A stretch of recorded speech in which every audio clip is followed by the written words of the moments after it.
craziest tunnel story? My craziest tunnel story. I mean, it's both rough and yeah, I know. My craziest tunnel story, I think it's both rough and and cool.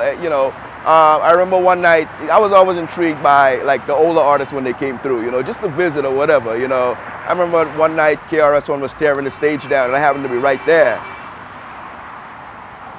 and just tearing the stage down, and I happened to be right there, and for me, listening to KRS One and then finally seeing him, and there was a drunk guy back there making trouble, and he grabbed the girl, and there were two bigger guys behind me, right? I can't stop him, but the whole time I'm like, yo, chill, because they were looking at him like this, ready to, and I'm like, yo, chill, because I want to watch the performance too. This is KRS One. He did something, they went over me, they grabbed him, and they grabbed one arm, I grabbed both his legs, we took him to the back, and he got the business. He just straight got the business because they were dying to just, like I said, he did something. You don't mess with girls, you don't mess with security, or something's gonna happen to you. And and after he got beat bloody, we stood him up and it's like, okay, how are we gonna walk him out of here? And I'm like, we should have thought about that before we beat the crap out of him. But he was drunk, again, the Superman syndrome, and he thought he, could whatever. My coolest story was I remember when Aaliyah came, and the